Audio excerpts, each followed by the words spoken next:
Se você não fizer isso ao pesquisar um notebook, vai acabar jogando o seu dinheiro no lixo. Hoje eu vou te ensinar de forma muito simples e prática como escolher um notebook bom e barato. O melhor custo-benefício que vai suprir tudo o que você precisa, seja para uso cotidiano, estudo, trabalho ou até mesmo jogos e tarefas mais pesadas. Isso mesmo que você não saiba nada de informática. Gadgets inovadores, celulares de última geração e eletrônicos com preços incríveis você encontra nos links especiais da Amazon Brasil, aqui na descrição.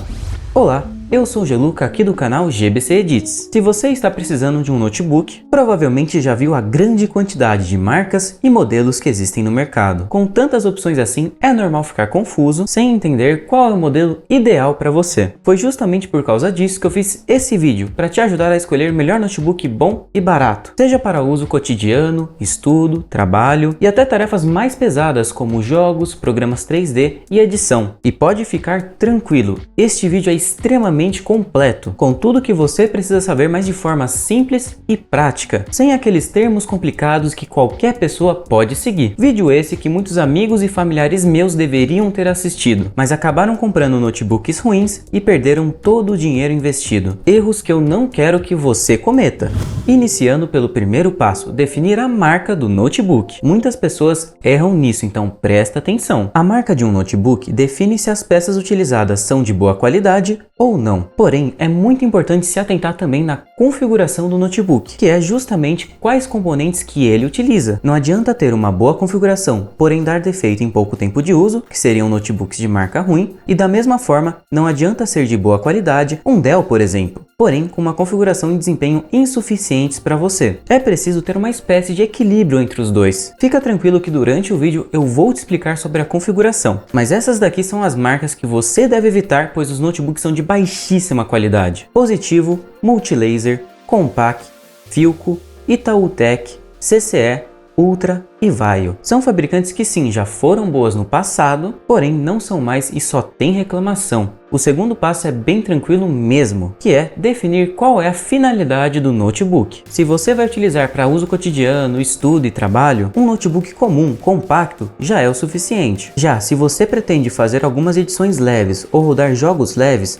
pode ainda ser um notebook comum, compacto, porém com uma configuração mais potente. Agora, se você vai mexer com tarefas mais pesadas como jogos, programas 3D e etc., precisará investir em uma máquina voltada para alto desempenho, não necessariamente por causa da configuração em si, mas também por causa do projeto do notebook. Esse é um problema que eu tive muita dor de cabeça com o meu notebook. Essas linhas de notebooks voltados para alto desempenho possuem um sistema de refrigeração muito superior, muito mais potente mesmo, que é obrigatório para o notebook não superaquecer durante essas tarefas pesadas. Entrando na parte de configuração do notebook, o terceiro passo é decidir qual será o processador. Ele é o cérebro do computador, sendo responsável por executar, abrir os programas e controlar todas as operações do sistema. Existe uma hierarquia de processadores, começando do Intel Atom até o Intel Core i9. De forma bem prática para uso cotidiano, estudo e trabalho, você precisa de um notebook com no mínimo processador Intel Pentium, mas de preferência um Intel Core i3 ou AMD Ryzen 3.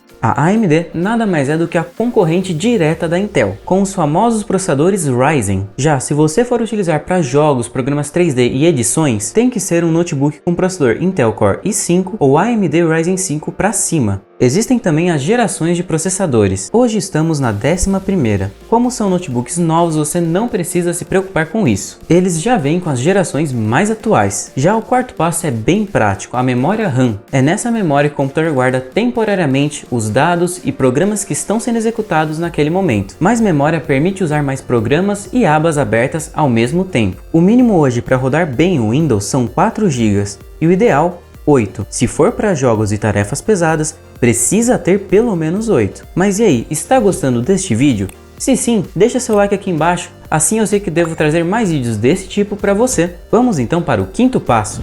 Temos a parte de armazenamento. Foca nisso, pois é muito importante mesmo. Basicamente é onde todos os seus arquivos e programas ficarão guardados. Antigamente era usado o HD. Hoje em dia é obrigatório escolher um notebook com SSD. Senão, o próprio Windows não vai funcionar direito e a máquina ficará extremamente lenta. Se você não fizer isso ao pesquisar um notebook, vai acabar jogando o seu dinheiro no lixo. Este daqui é um HD. Dentro dele tem literalmente um disco de metal onde ficam armazenados todos os seus dados. E este é um SSD. Dentro dele é só chip, sendo muito mais rápido que um HD, até 10 vezes mais rápido. E olha que este ainda é um padrão antigo. Os mais novos que acompanham os notebooks atuais usam um novo padrão NVMe, que é até 50 vezes mais rápido que um HD. Em questão de espaço, o mínimo hoje são notebooks com 128 GB e o ideal 256 GB.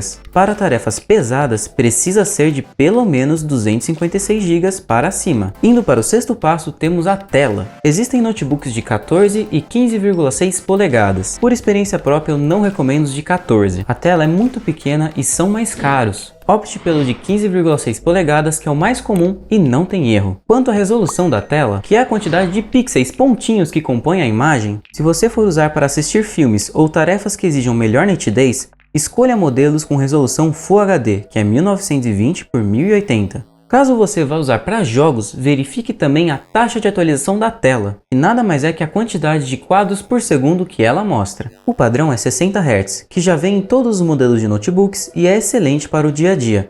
Mas existem modelos voltados para alto desempenho com 120 e 144 Hz. Existem também os tipos de painéis da tela. O mais comum é o painel TN, que tem um custo excelente, um baixíssimo tempo de resposta, mas as cores não são tão realçadas. E se você olhar com certo ângulo, a imagem irá parecer meio distorcida. Enquanto o IPS é o mais top, com cores mais vivas, melhor ângulo, mas em compensação com um custo bem maior, vindo somente em notebooks mais caros. É uma coisa muito específica. Se você não vai mexer com edição avançada e colorimetria, nem esquenta a cabeça com isso. Ah, e eu sei que isso pode parecer muita coisa, mas você vai ver que não é. Se você tiver qualquer dúvida e quiser que te indique o modelo de notebook ideal, comenta aqui embaixo, vai ser um prazer te ajudar.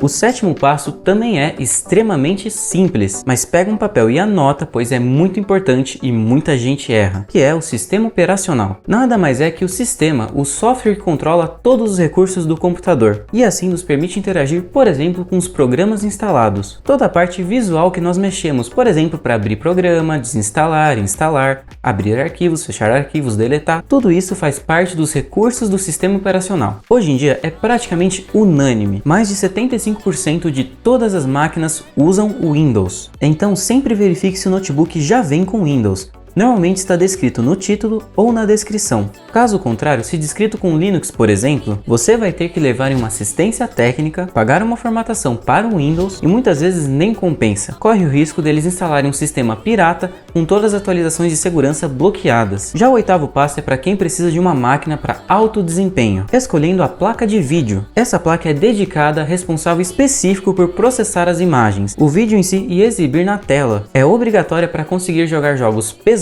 e realizar tarefas 3D pesadas. Sem ela você não consegue. Até a data de gravação deste vídeo, os modelos com melhor custo-benefício vêm com uma placa de vídeo NVIDIA GTX 1650 de 4 GB. A maioria dos jogos e programas rodam tranquilamente com ela, mas na dúvida, joga na pesquisa do Google o nome do jogo ou programa e veja certinho quais são os requisitos. Por exemplo, no caso do AutoCAD, ele recomenda uma placa de vídeo com 4 GB. Essa GTX já daria conta tranquilamente. Lembrando que se mesmo assim você tiver dúvidas, pode comentar aqui embaixo que eu te ajudo. O nono passo é bem prático e tranquilo, que nada mais é verificar os detalhes de acordo com o que você precisa. Por exemplo, se você vai usar o notebook no escuro, é bom escolher um modelo com teclado retroiluminado. Vai ficar muito tempo longe da tomada? Os notebooks da Dell costumam ter as baterias de maior capacidade do mercado. Se for usar muito em reuniões online, opte por modelos com câmera de alta definição. Tudo isso você encontra na descrição e no título do notebook. Vou te mostrar já já, mas antes, se você gosta desse tipo de assunto e está curtindo a minha explicação, clica no botão de se inscrever aqui embaixo e ativa o sininho para não perder mais nenhum vídeo como esse daqui.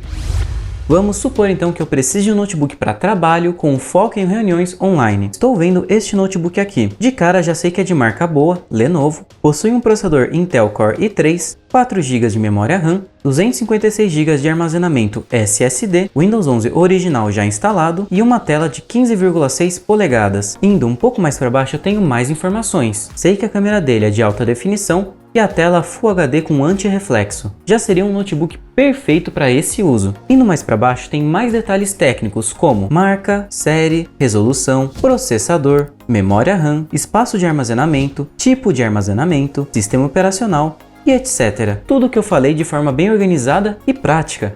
E eu separei um presente para você. Estou deixando na descrição do vídeo, no primeiro comentário fixado, os melhores notebooks custo-benefício para cada situação. Todos eles são novos, com Windows incluso, SSD, garantia e nota fiscal, muito importante. E se você ficou com dúvidas sobre configuração e modelos de notebooks, neste vídeo de cima eu mostro os 5 melhores notebooks para estudo e trabalho. E no vídeo de baixo eu explico de forma mais detalhada a parte de componentes de um notebook. Muito obrigado por você ter assistido este vídeo até o final. Espero de coração ter conseguido te ajudar e esclarecer suas dúvidas. Até o próximo vídeo e falou!